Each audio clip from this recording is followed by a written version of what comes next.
All right, all right, all right. Hey, welcome to another edition of the Journey to Freedom podcast. I am Dr. B. I am your host, and just excited have to have Mr. Richard Lewis on with us today. Rich, it's kind of fun to think about all the stuff that you've been doing here in Denver and all the places you've been. I can't wait to hear your story. Yesterday, I was talking to a guy named Travis, and he was talking about growing up in the Five Points area. And the things, I guess he grew up in New York, but when he came out here, he decided to do ministry. And then he went, this is like 1970, went into or 75, went into 5 Points. And he said his first day that he got robbed, and he said it was nothing like New York, though. It was a Denver version of what it was like. I grew up here in the Denver area. My dad ended up with an affirmative action job in the 60s. And so we moved out to the suburbs at I-25 and Arapahoe Road back in 1970. And we talk about, having black men and interviewing black men. And there was two of us or three of us that looked like me that were in my elementary school at Walnut Hills. There was Ernie Pitts, myself, and my sister. And so that was the difference, but always wanting to get into Denver. And so when I think about the journey to freedom, and I don't know, Rick, how much you know about it, but it came from me wanting to learn more about folks that were being successful. Like I went to this seminar in Minnesota. It was called the Trust Leadership Summit or something like that. It was really good. There was, I don't know, 500 people at the event, and there was only like 30 or 40 folks of color that were even in the event. And I said, what do we need to do in order to bring what I'm learning back home to Denver, back home to what is part of Issachar, what I was doing? And that began this podcast that is called the Journey to Freedom podcast. And I said in the first year I was going to interview 100 Black successful men. God had just kind of shared with me to do men instead of just everybody. And we did 105 our first year. We're over 250 episodes now.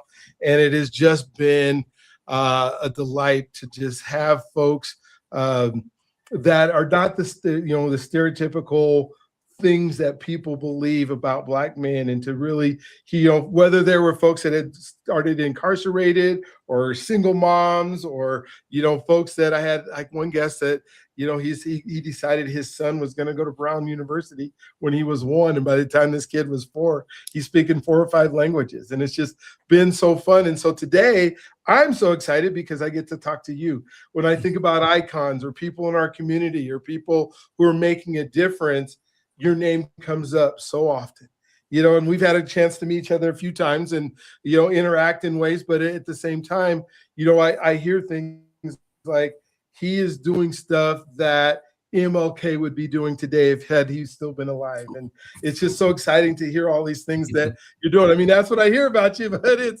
is so true. So I can't wait to chop it up. First, I just want to know about you. Where did you come from? Where did you grow up? All that kind of wonderful stuff. And then what led you to be the man that you are today, and why you want to continue to make the difference that you're making. So I'll go ahead and let you take the stage. Thank you for being on. Thank you for taking some time with us today. I have a feeling this isn't going to be our last conversation, but it's going to be where we get started. So thank you for being here today. And thank you, Dr. B. Happy to be here, and it's an honor to be here. I know you've had a number of really impressive people on the show, so I'm just happy to join the line. I'm not from here. I raised on the East Coast, born in the Midwest, raised in Jersey, Philly, DC. I went to high school in Jersey, and my first exposure to the West was coming here for college. I attended the Air Force Academy, and okay. Wow, big change coming from the East Coast to the West. And I spent 4 years at the academy, graduated as a computer science major, then graduated computer science major, then went on to serve the Air Force for 10 years as a communications officer, creating systems, deploying systems, testing systems all over the world. Had a great Air Force experience. Got out of the military after 10 years, as I mentioned, and worked for corporate America for a little while. US West at the time, now known as CenturyLink or Lumen. Worked for Cisco Systems, worked for Avaya, started my own firm eventually after being laid off twice in a 2-year period, and recognizing that you really don't have the stability you think you do in corporate America. Let me see what I can do on my own, kind of thing. And that was in 2002. Here we are, almost 24 years later. It'll be 24 years in July. So I started my involved with the community, a lot through my time here. Lots of reasons for that, and started the RTL Foundation in 2001. Really got going in 2003, doing some really good work there. Really proud of the work that the team is doing at the RTL Foundation, and just trying to make a difference. So that's how I got here, and here I am with you today. Oh man, I love the fact that you went from, and you stayed here, I guess, from a military. But the company I was telling you about, my dad was a Mountain Bell, that he was in the affirmative action program that then became US West. And he was back in the day taking dimes out of telephones and that kind of stuff. Oh, wow. And then they put him in a management program, and he stayed. He retired from US West at some point after however many years. But the things that you do in the community and the places that you are, one of the things that I'm not sure, maybe you can tell us a little bit about your family, but one of the things that I love to talk about is identity, because somehow you were able, there's no way you get into the Air Force Academy if you're not being educated and you don't have some good grades and you're not doing. So maybe talk a little bit about what your thought process was going into the military and what you were able to accomplish, and then what the expectation was after the military that you knew you were going to be able to do. After your 10 years there, you had become a person that was able to handle whatever it is that you were doing, and maybe some things that you thought you might be going to do. And is that what you end up doing? Sure. I did have good grades at the time I graduated high school. I had figured it out. It wasn't always that way. Okay. Elementary school, for example, they wanted to put me in special academics. I was doing so poorly. And it took me a while to work through that. My mother, we raised my brother and I, amazing woman, super strong, one of 11, mostly women in that 11. There were very few boys. And so we were surrounded by really strong women all of our lives. And I think that had an impact on us. I didn't do well in school. We moved around a lot young, and parents got divorced young, all the things that typically lead to a student not doing really well. The difference was, in my opinion, as I look back at it, the African-American kids who weren't doing well, it was kind of an expectation. They didn't expect us to do well. And as a result, when a child was struggling like I was, the very immediate response is put them in special academics. And if it was a more of a mainstream child, you kind of see this, they circle the wagons. At least this was my experience. They're trying to figure out, well, why can't this young man learn? What is going on? Let's look at his life. Let's look at his family situation. It invokes a response when a child not of color was struggling in school and trying to figure out why.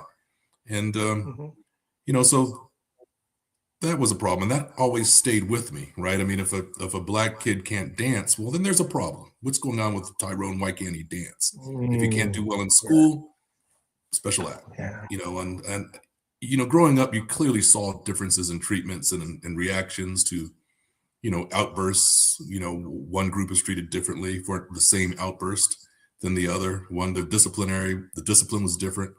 So lots of things. The challenge for me was I was young and I believed the system. The system said I was not able to learn, and I believed it. And I struggled with that for a while. Thanks to my mother and my amazing family, they were able to push me and challenge me. And my mother took me and put me in a different school system, and they just did whatever. The family just came together. I was fortunate that my family was able to circle the wagons around me and figure out what was going on and support me. And eventually I learned that I could learn. School, I was capable of learning. I could do well. And I think just that realization and doing well in school was exciting to me, because for so long I believed that I was not intelligent. And Mhm.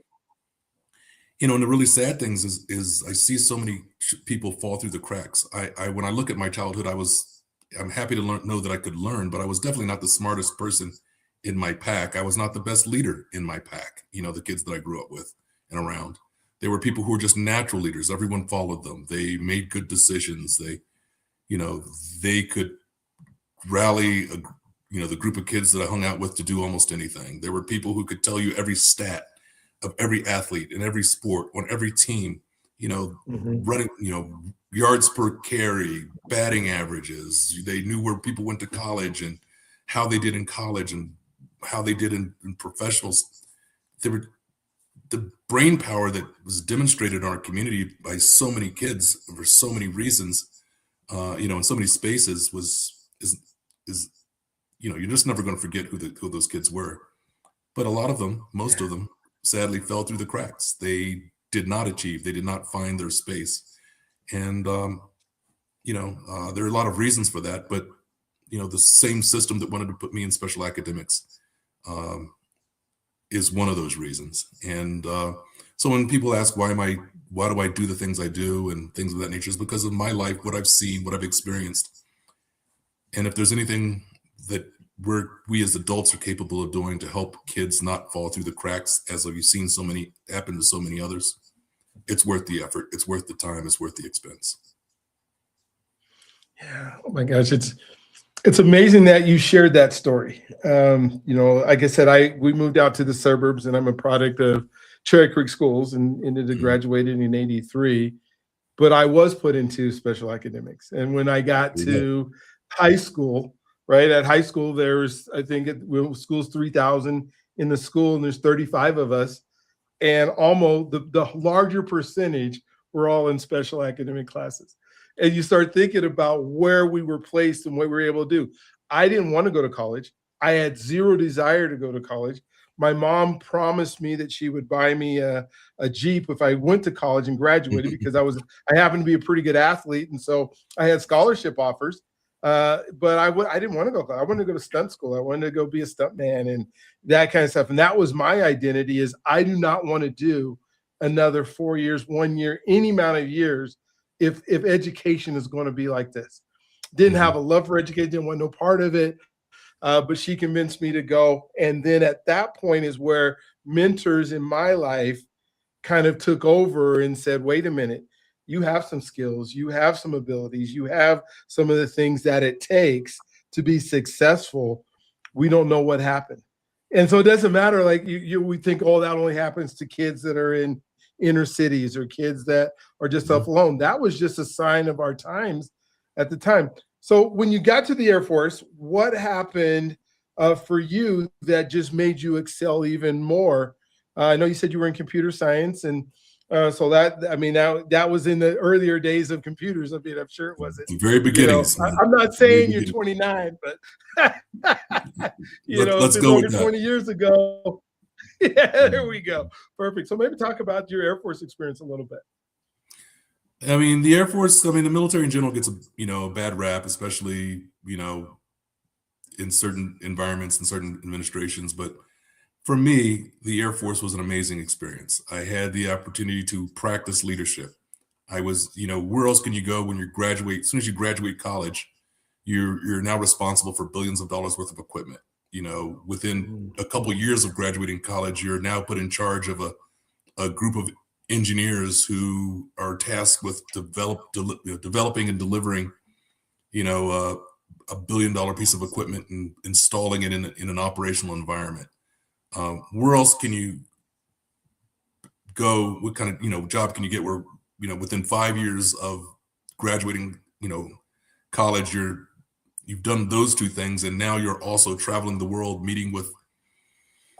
uh, meeting with and being in the same circle with leadership from other countries to talk about Mhm. billion-dollar systems and joint operations. And and operations with other countries, and in staff meetings with generals. And it was the ultimate, it was an amazing leadership experience. And it was a great opportunity to learn about large organizations and how they function.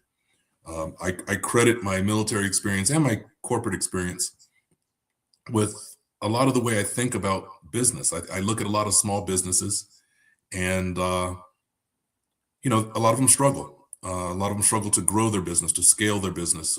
They might do well in certain environments, but when it comes to growing, they struggle, and we call them mom and pops and things of that nature. But my military experience combined with my corporate experience just gave me a different perspective on what an organization feels like.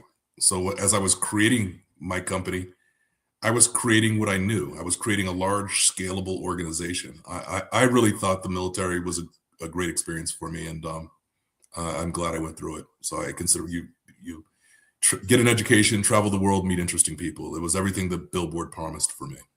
So, oh, that's so cool. And then once you're out, you have all the VA benefits and the GI Bill and so many other things that enable you to continue your life. And I think and maybe I'm biased because I believe the Air Force is the best branch. So maybe I'm a little biased there, but I can't speak to anyone else's experience, but the Air Force was that for me. So I would encourage people to look at it if they're trying to figure out what they want to do with their lives. And now there's Space Force, and oh gosh, I know. That's another organization to take a look at. Yeah, the military for me, and it was just because circumstances of life. I probably would have enlisted and been part of it. I just, my role in life ended up being an educator. But my dad, he started out in the Navy. When he got to Colorado, he ended up going to the Air Force Reserves, and he was in the Air Force Reserves my entire childhood. Photographer there. So I spent, 1 week in a month at Buckley Air Force Base. And that was back in the days where you could, it was Buckley Air Base or Air, base back then. They didn't have all the branches that they have there now, but I was climbing on helicopters and, jumping up on planes and all that kind of stuff. I know there's no way you could do that now. But I felt like I was a military kid, and, all the benefits that he was able to get from it. They just sent him back to DC to do some kind of honor. He's 87 now. And they just went back to DC last month to honor him. Lieutenant Colonel, I guess, is what his rank was when he left the Air Force. But I'm so thankful that the military was there and around for him. I know I'm doing a lot of comparisons here of my life and your life and the things you do, but I would love to, as we move forward into your story and where you're at, you end up starting a foundation. And because of the foundation, maybe what led to that, what was the reasoning that you said, wait a minute, we have to do more. We have to do more for our community. I know where your foundation is housed now and the things that you're doing in the 5 Points area. And that's kind of probably why I brought it up at the beginning of the show. But maybe kind of walk us through a little bit about, that journey and why it became such a big part of your life. Sure. So, and some of that goes back to the military as well. In the military, they move you around a lot. So a lot of people kind of feel like I want to contribute, but I don't want to contribute here because they're going to be moving me in 3 years or 4 years or whatever. So the military, there's an expression, bloom where you're planted, and bloom where you're planted. So if the military assigns you to a place and you have a heart to give back and do something and be involved, well, then do it. Don't wait for some ideal situation. If the military planted you here, then this is where you bloom. So after I left the military, my first job was in Denver, Colorado, as I mentioned. I worked in corporate America here. And right away, I just wanted to get involved. I think that's part of my spirit is giving, contributing, and that's also part of the military, giving back, service before self mentality. And, so I was looking for ways to get involved and got involved in communities and boards and doing different things. And as I got to know the community better, you start to notice things. And one of the things I noticed earlier when I was a part of the Colorado Black Chamber of Commerce was, I'd just gone through a program called Leadership Denver, and I'd gone through some other leadership programs because I was trying to get to know the civilian world better, among other things. All my time I spent in the military working in corporate America was new to me. Being a civilian, quote unquote civilian, was new to me. So I'm getting involved. I'm going through leadership programs, and Leadership Denver was an excellent program. I encourage people to look at it because it helps you understand how cities work, how these organizations work. If you want to make a difference, then this is how economic development works in a city. Here's how theater and arts districts, here's how they contribute, crime and justice, here's where they play, education. It just gives you so many connections and data points as to how cities work. So if you want to get involved and make a difference, well, then this is how it works right now. And here are a lot of the people who are doing the work right now. Figure out where you want to play and where you might want to make, have an impact.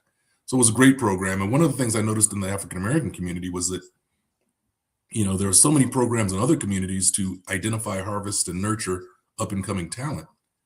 And in the Black community, there were some organizations there, but I didn't really see it at the same scale. I didn't see, the pipelines that identified, harvested, and nurtured up and coming talent in the Black community.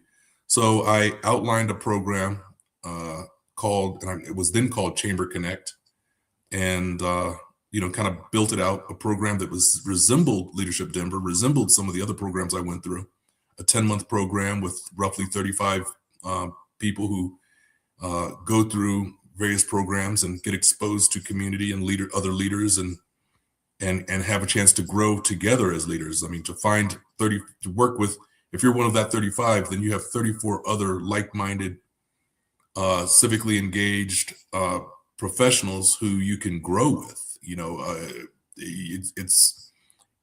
can go out in community and meet a bunch of other people who maybe look like you, but to find people who think like you and act like you and are committed to the level that you're committed, that can be a little more difficult. So this was outlined this program, put it together, built a bunch of the forms and paperwork and how it would work, presented it to the Black Chamber of Commerce. Angela Williams jumped on board immediately and helped drive it and make it happen. The president of the Black Chamber at the time was Mayor Wellington Webb. He saw what we were trying to do and agreed and blessed it and supported us. And that program is now called the Urban Leadership Foundation. And that was, one of the first major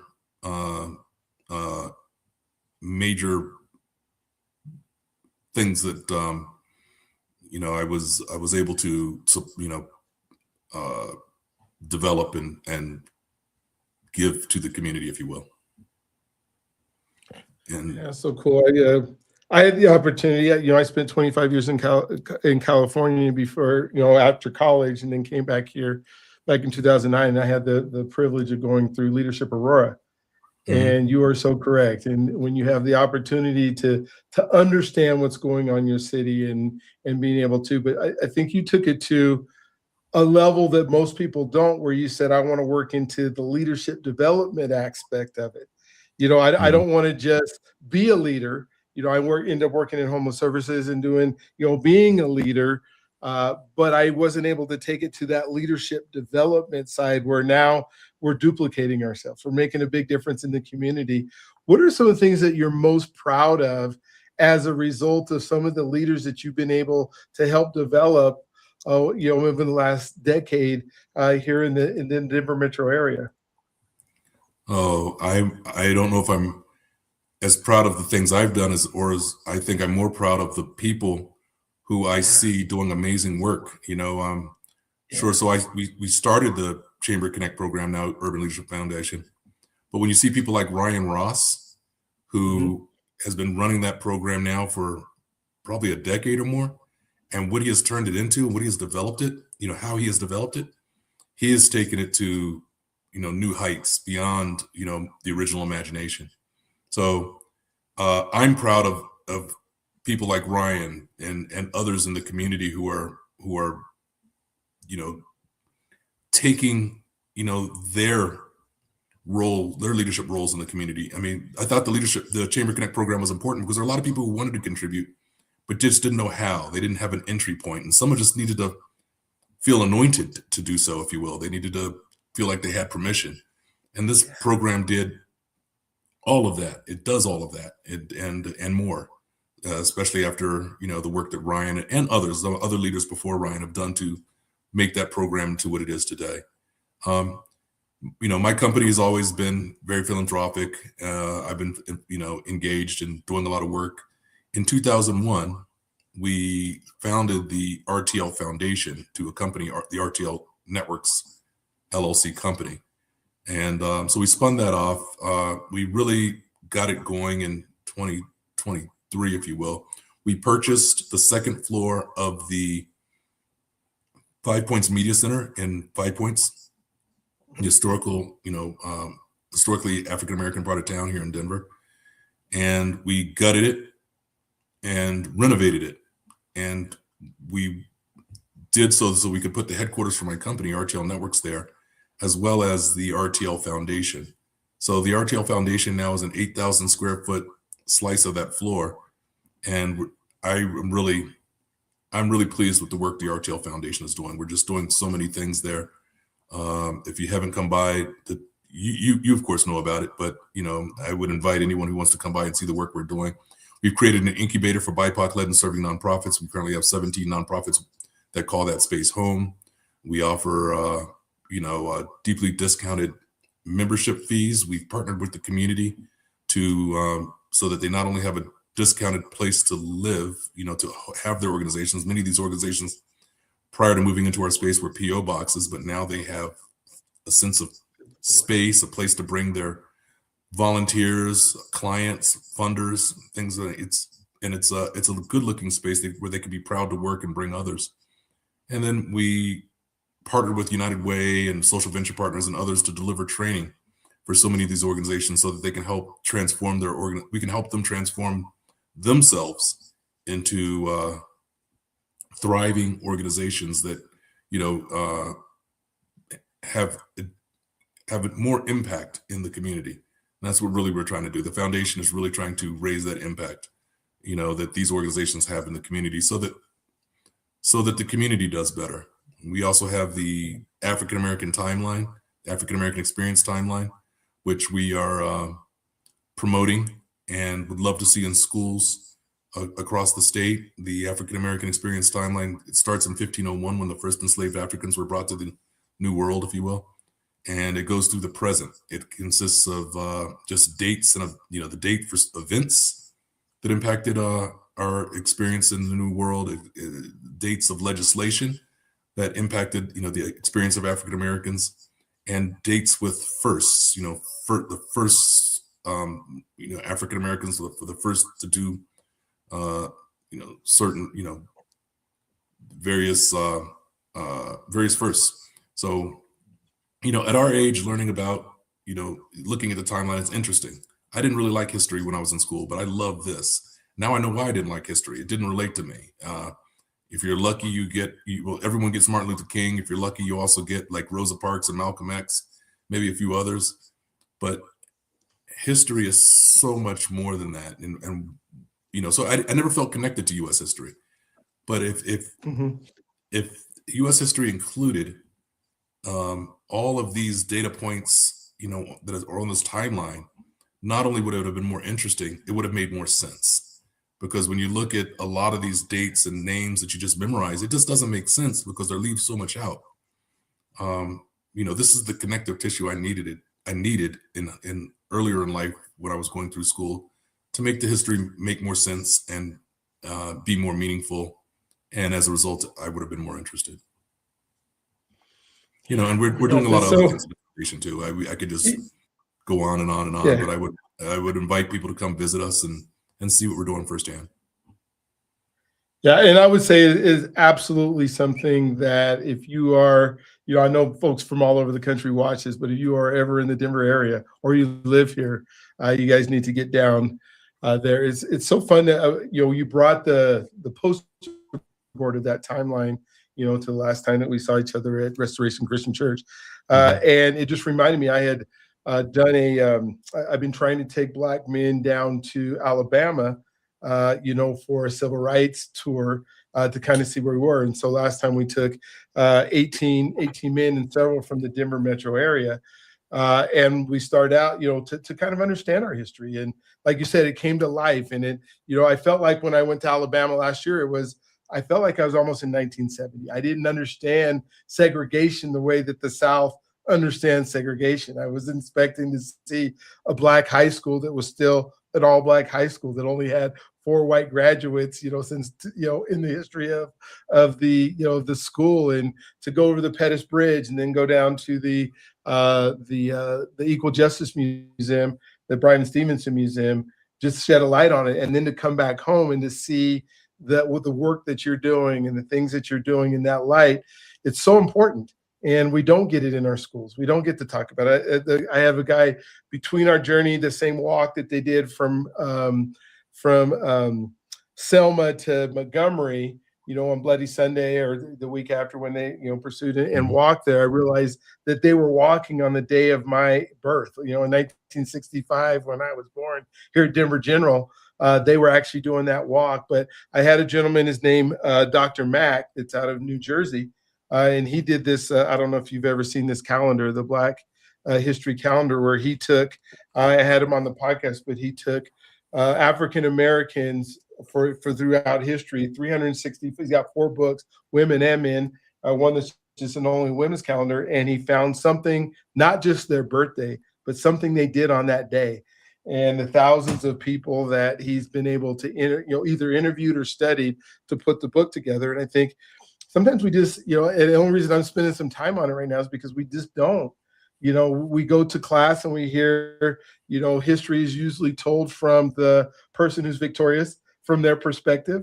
And then that's all we get. We don't hear things like, the Washington, George Washington, that we celebrate his birthday, that, we talk about, he had his wooden teeth, and he wouldn't tell a lie, but then realizing he didn't have wooden teeth. He took, teeth out of his slave's mouth, and he had dentures that were, taken, and we don't hear some of that history. And so I just want to let you know how much I appreciate the fact that you are doing so much in the community. And I know you do a whole bunch of other things, but you brought that up.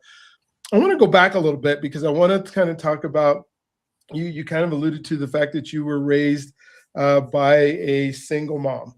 I don't know how involved your dad was in that process, but that's sometimes the rap that we believe, well, we can't achieve or we can't move forward when we were raised by single parents or single moms, and you've done okay. And so maybe kind of talk about that and what does it mean, later on as you see dads and the what needs to happen in our community.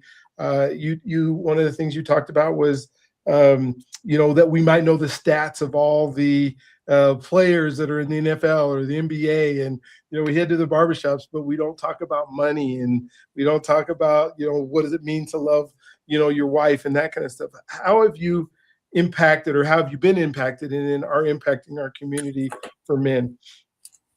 Sure. So my dad was involved. He was very involved.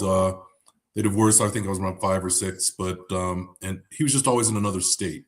We would spend summers with him, usually in Ohio or Baltimore, but he was always in another state. So it was our mother who was doing the really blocking and tackling, the hard work about raising and making sure we got our butts to school and took care of a lot of things. But just the fact that we knew who our dad was and we knew he loved us, that was a big difference. And it was a lot more than a lot of kids I knew had, white or black. My father was a good man. We knew he was a good man. We knew he loved us. He just wasn't around. And they made it clear that things didn't work out with my mom and dad, but that had nothing to do with us. So my brother and me. Okay. So that was important. That was a big deal. But you're right. I mean, there's a lot out there. There's a lot of there are a lot of challenges. I mean, growing up is tough. and just say it like that. Growing up is tough, and your parents are people who have should have your best interest at heart in all things, and should be willing to sacrifice for you and make your interests, what's good for you, paramount. And in a world that we're finding friends and people who aren't out to get you can be tough. Having two parents who are looking out for you, trying to grow up in this world is always going to be better than one or none. So there's definitely some challenges, but yeah, I'm very grateful for the strength of my mom and my extended family, my aunts and cousins and others, and my father. So I'm very blessed. Has the foundation done anything specifically with men and men's programs and programs that just kind of help the family unit? I mean, when we look at your timeline in history, I'm sure there are some dates and stuff that are on there that were kind of the destruction of the family and bringing that back together.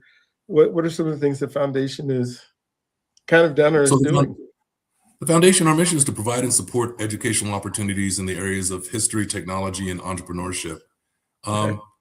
So we're really trying to support a lot of the organizations and people that are out there. As far as anything specific, we don't work really with youth or with alcoholism or with seniors or with, we don't really have a specific mission like that. Our mission is there are a lot of amazing organizations that are already out there in the trenches doing great work. And our mission is to support those organizations, provide them with the tools, the connections, the networks they need to be more impactful, to be more productive. Many organizations spend 80% of their effort and energy just trying to stay alive, which only leaves 20% of their energy and effort and resources to deliver the mission and have impact. At least that's been a lot of my experience in the boards and things that I've worked with. If we could help organizations and give them what they need, to transform themselves to a position where they're spending 20% of their energy on staying alive and 80% on impact, that would be a win for us. It kind of came about, my company's been around for almost 24 years. When I've ever had extra office space, because I'd always buy for growth. And I should say rent for growth. So we'd have extra offices from time to time, a few extra cubicles here and there. And if I met an organization I really thought was doing great work in community, I would say, hey, love the work you're doing. I noticed you don't have office space. If it's helpful, I have a couple offices or a couple cubicles or both or whatever that you're welcome to use if that would help you. The spaces don't do me any good empty. So if you being here would help you continue the work you're doing, you're welcome to come and stay. I said, if I grow later and need the space back, I'll kick you out. But in the meantime, you're welcome to it. And so we had an organization, a very amazing organization called Sims Viola, led by a great leader, Dedrick Sims. I met Dedrick. The organization was about 2 years old, so they were still figuring a lot of things out. He came, I invited him in and to our space, and they were there for 6 years. 6 years later, they emerged a $2 million organization. Nice. And there aren't that many $1 million organizations in our community, so that was meaningful. Before Dedrick, there was another organization that stayed with me for 5 years. This was a for-profit. And when they came in, they were doing a couple $100K. And when they left, they were also a multi-million-dollar organization. So I watched it happen twice in a fairly short period of time. And, you have to scratch your head, like, what's going on? And we realized whenever they had an IT question or an HR question or an accounting question, I was bringing my staff out to work with them and help them, work through it. If they had a question on operationalizing, their organization or professionalizing or scaling or whatever that might look like, whatever those questions might be, then we'd go lunch or dinner or whatever. We'd just get on the phone and talk and figure out, I'd give them my advice on what I thought they should be doing. We created many incubators for these two organizations. And so after realizing that, the entrepreneur in me is like, well, can we do this at scale? Can we help more than just one organization at a time? What would that look like? are there incubators already doing this? We saw a lot of incubators for for-profits. We saw some incubators for nonprofits.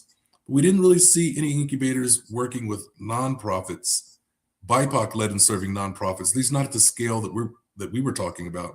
We just didn't see it. So to my knowledge, we're kind of a first in the country providing this level of comprehensive support, office space, and wraparound training for our members. And, I'm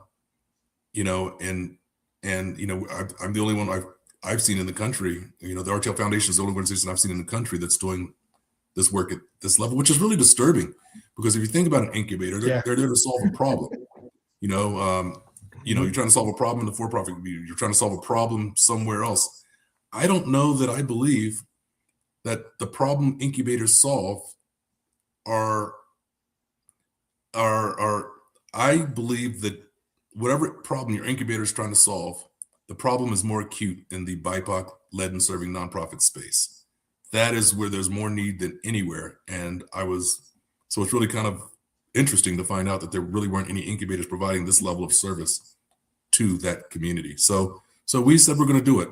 Our mission is to support entrepreneurs. I believe that nonprofit founders and operators are entrepreneurs. They have a slightly, different mission. An entrepreneur is, when most people think about them, they want to make a company that makes $1 billion and get rich, and nothing wrong with that. That's why a lot of people do things. Nonprofits, have to go through the same process. They have to build a company, build a team, do financials. They have a slightly different governance requirement as a nonprofit. But, most people start nonprofits aren't trying to get rich. They're just trying to create something that provides a service, create something stable, I should say, that provides a service on an ongoing basis, possibly even beyond their lifetimes. And, so the objective is different versus making $1 billion. You're just trying to serve community. So that's very honorable. So we just kind of figured that was where we were going to start with our entrepreneur support. We'll probably end up doing some seminars and workshops that include for-profits, but for now, the bulk of our energy is focused on nonprofits who are BIPOC-led and serving. It's magical to see them, in the space. Right now we're African-American, and the organizations in our space are all African-American led and serving or Hispanic led and serving. And, a lot of people think that all the African-American organizations in our space knew each other, and when they came in, and same thing with the Hispanic organizations. That is not true. We did not all know each other. In some cases we had heard of each other, but we did not all know each other. So the African-American organizations had to go through a process where they got to know each other, like each other, trust each other. And then we saw them starting to work together, and it was beautiful. And the Hispanic organizations, they got to get to know each other, like each other, trust each other.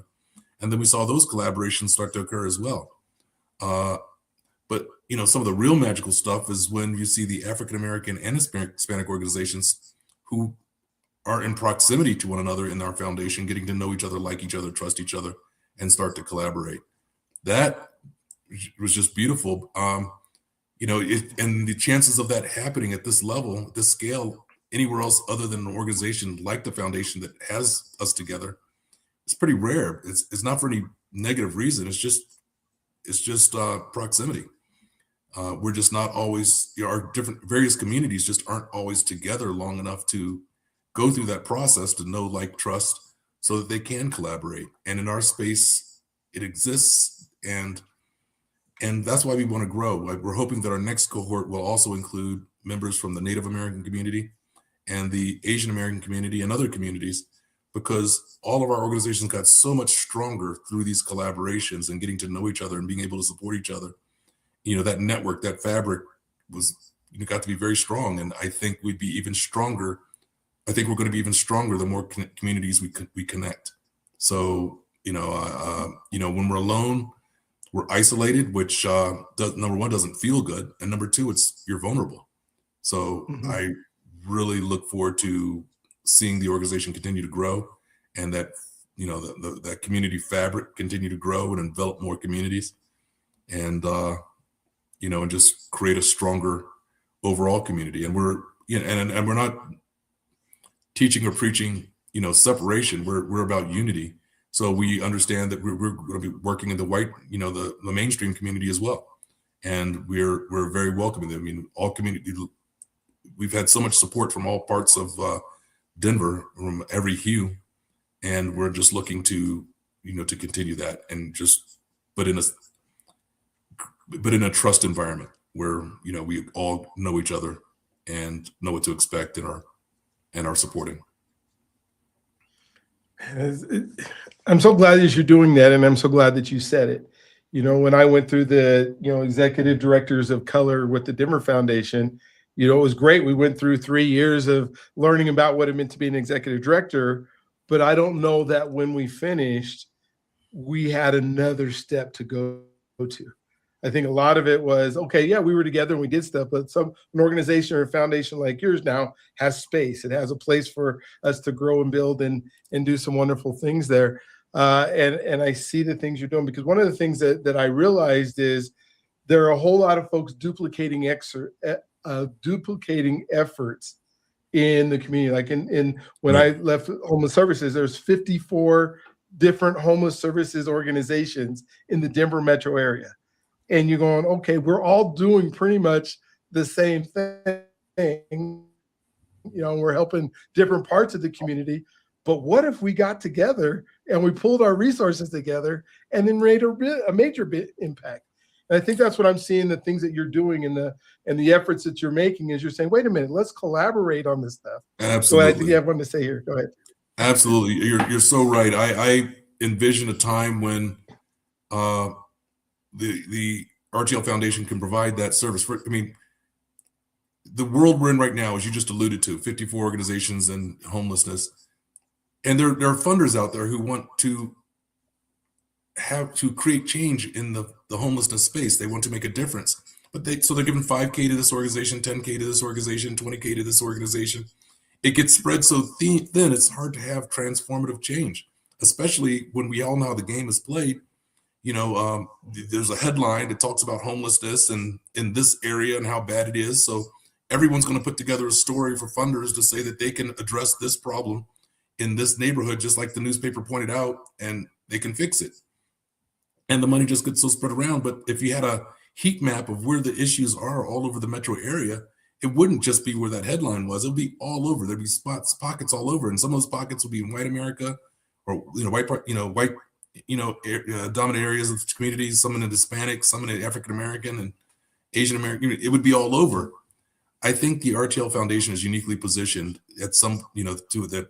If someone really wants to have transformative change, they could come to the foundation and say, hey, we'd like to give a larger sum of money that would really make a difference. But in order to pull the trigger on these funds, you need to bring us a plan that involves at least 3 or 4 organizations, and show us how you're going to address this issue holistically across the entire metro area. And that's how you're going to have transformative change, when you get everyone to start working together. Right now, it's like an all-star game where you have all these amazing organizations, because they're all doing great work. They're all amazing. But it's like an all-star game where you have all these amazing players, but each one has their own basketball. You can't coach that. You can't do anything with that. If we, could provide some a game plan for how we're going to win in all of these community issues, in these community efforts, then we could take all these all-star players and give them all roles. You play your position, and we can really make a difference. And I think we're uniquely positioned to assist with that, especially as we continue to grow and create that fabric I mentioned earlier. Yeah, so important. And the one thing that I see a lot when we think of funds like that is, you say, okay, if there's 54 organizations that are out there, there's 54 different administrations that are all trying to receive money and getting paid. And you're like, wait a minute, how are we going to get down to the folks that need what we're offering the most if we're spending so much time administering it? Or, and so that's what I said. I love the fact that you're working with it. We have a few minutes left, and I want to kind of jump into, I want you to be around for a long time. And, the statistics say that, especially with Black men or men of color, that we don't live a long time. What are some of the things that you do that you may want to share with folks to stay healthy, to make sure that you get to be here and, with all the things that happen in our community, and with us that don't keep ourselves healthy all the time? Well, I don't know that I'm the healthiest person, in community, or that much of a leg to stand on. But I do like to exercise. I'm an athlete. I've always been an athlete. I'm always going to think of myself as an athlete, if my 40 times not quite what it used to be. But I was in the gym this morning working out. I will occasionally walk my neighborhood. I will occasionally do the elliptical. I like to cycle. So when the weather's nice and I get on my bike and I'll go ride around for 10, 20, 30 miles, depending on how much time I have and how much energy I have. They're just, you got to stay in shape. You got to stay in shape. You got to keep the body healthy.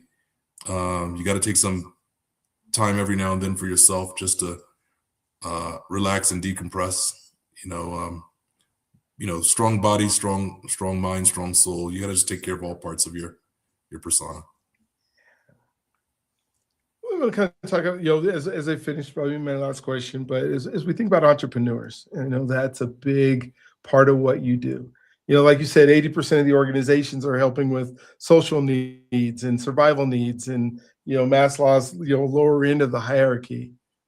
But in order to thrive and order to make a huge difference, money and wealth and, ability to put money into things is a big part of the equation. And there's so many folks that I think want to be entrepreneurs, but there hasn't been a lot of examples of successful entrepreneurs that you can just turn to every corner and go, oh, they did it, they did it, they did it. Lots of millionaires that are out there that are hidden, that aren't telling you about it. How are we able to, or through your foundation or however you're doing it, to help find more entrepreneurs and then help them down the path of achieving so that they can give back?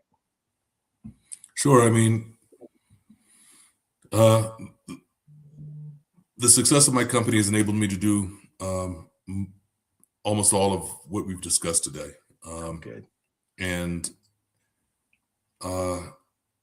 when I started my business, I mentioned it earlier, the fact that I spent time in large organizations. So when I created a company, the only thing I knew how to build was a large, scalable organization. When I left corporate America really quickly, when I left the military, went into corporate America, the corporate America was new for me. In the military, I'd never met a salesperson. We don't sell anything in the military. We drop bombs. We don't have HR department. We don't have, I never met a marketing person. I was coming into corporate America and I did not know how it worked. So I came in really wide-eyed and, I was saying, so after I learned my job, you want to learn what you do. But then I also try to understand, okay, so you're in marketing. What exactly do you do? Can I take you to lunch? I want to know what you do and how what I do impacts you and how what you do impacts me. Oh, you're in sales. Can I take you to lunch? And they knew my story. They knew I was coming out of the military. And people are happy to go to lunch with you if you're paying. And I took a lot of people to lunch to just understand what they did and how it worked. And I would take notes. And I was very intentional about learning how corporate America worked. I learned what happened. Then I learned what happened eventually learned pretty much everything that happened on my floor, all the different roles that happened on the floor of my building. Then I went upstairs. What do you guys do up here? Then I started looking, other campuses. What's this? How is this campus? How is it different than my campus? I was really curious, and I felt like I was operating, from behind. I felt like I had a lot of catching up to do. But then I realized that a lot of people in corporate America really didn't know. I mean, I found out that I had eventually learned how the business worked better than a lot of people who had grew up in corporate America, who never went in the military, who've been working in corporate all their lives, because they flowed into understanding everything just enough so that they could do their jobs, but they weren't in. A lot of people just didn't understand deeply what happened in other parts of the business. And I was really grateful that I was from my fear, I was so afraid that I was operating from behind that I ended up, I have an MBA, but I always kind of look back and say that was my true MBA, just learning how those organizations worked. And when I started my own company, all that knowledge really paid off. I mean, when you start your own company, you can create your org chart if you want. You should have a business plan. That business plan should have an org chart of where you are today and where you want to be. My to-be org chart and my business plan when I started my company, it had, of course, me, the CEO, but I was also the the chief marketing officer, the chief revenue officer, the chief operations officer. I was also the project manager, and I was also the business development manager. I mean, every box on that org chart initially had my name in it, right? All the way down to janitor. So, the more you know about what happens in each one of those boxes, the more sustainable, the more chance your business has of succeeding. So, and if you don't know what happens in those boxes, then that's when you start having to hire people to do that work and help you consult with them to build out those processes. But I knew what I wanted to create, and so I just encourage people to, if you're in corporate, you have an idea of starting your own business, just take the opportunity while you're in corporate and dig in. Really find out how other parts of the organization that are going to be important in the organization you want to build, what happens there? How do they communicate? What forms are used? What systems are used? How are those systems and forms used? I mean, just really get detailed so that when you start your own organization, you actually know, the marketing is going to fill out this paperwork, these forms, we're going to file it in a database that looks like this. And, you do those things, then as you start hiring people, it's plug and play. People can come in, you can hire them, put them in a role, tell them this is your job description, this is how it works. And the chances of your business growing and being successful, are orders of magnitude greater than, if none of that exists. Wow. Thank you for being here today. What did we not talk about that you wanted to make sure that everybody knows, and maybe let folks know how to get a hold of you and your foundation? That'd be awesome. The timeline we spoke about really quickly. You talked about the museums you went to, and you saw that kind of stuff, and that's exactly one of the reasons we created the timeline, because there are museums where you can see this kind of information, that's on our timeline. Not all of those museums are as comprehensive. A lot of them are period based, like civil rights or Reconstruction or something like that. This is a very comprehensive view of the African American experience. But the big thing we wanted to do is bring it home, right? You go to a museum and it's an amazing experience, but then when you leave the museum, that whole experience is relegated to your memory. At our timeline, you can see it at africanamericantimeline.org. And you can go on there and you can order it and you can bring it into your home. You can order it on rolled paper, poster board, canvas, brushed aluminum, or acrylic. You can order from 2 feet to 9 feet, in length, or you can put it, you can put the dimensions of a wall and it'll print like a fathead like sticker that you can just fit on the whole wall like a mural. We wanted to create a timeline that people could bring home and live with. I remember, in the Black church where I grew up, there were pictures on walls of, African Americans and things that they did. I remember, one of my aunt's house, she had a big map of the world on one of the walls because she wanted her kids to think globally. I think those things are important. The more you see things, the more they register, the more you start to think about them, they become normal to you. And we want to create a timeline that people can bring home, put in their homes, put in their churches, put in spaces, so that history is more available, for our youth and for everybody. Well, thank you for doing that and having that available, because it is so important. And sometimes we just lose sight of it. We get so busy in our world, we think we can just look everything up online. But if we don't even know the questions to ask, then the things aren't going to show up. And so hopefully that timeline and having that in a home would spark some questions that would then need some answers. And then those answers would spark discussions that a lot of our youth maybe, or even adults that don't know as much about that. So again, thank you for being on today. This has been, go ahead. And that's the big piece. You just said discussion. That's where we've used this timeline in the past, is to have conversations about race, especially in mixed company, because it's a difficult conversation to have. And a lot of people feel attacked, or they get, defensive or aggressive, or just get turned off. But in the timeline, the way it's constructed, it's just dates and events. There's no spin to it. And it presents more as information. And everyone who looks at it usually get ahas. I didn't realize that's where that came from. Oh, that wasn't that long ago. Oh, these were the issues of the day when my parents were born or my grandparents were born. It's more informational, and it leads to great conversations. We've been able to have, it's been a catalyst for great conversations in, the way it's been used. So I really think that is going to be, one of the more impactful things that the foundation does. When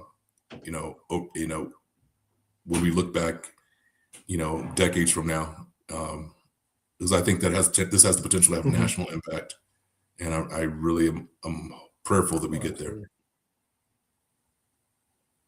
Absolutely. So cool. Well, hopefully this is not our last conversation that we will have together. I hope that we do many more, that we figure out how to just make sure we engage as many people in the things that you're doing in the community.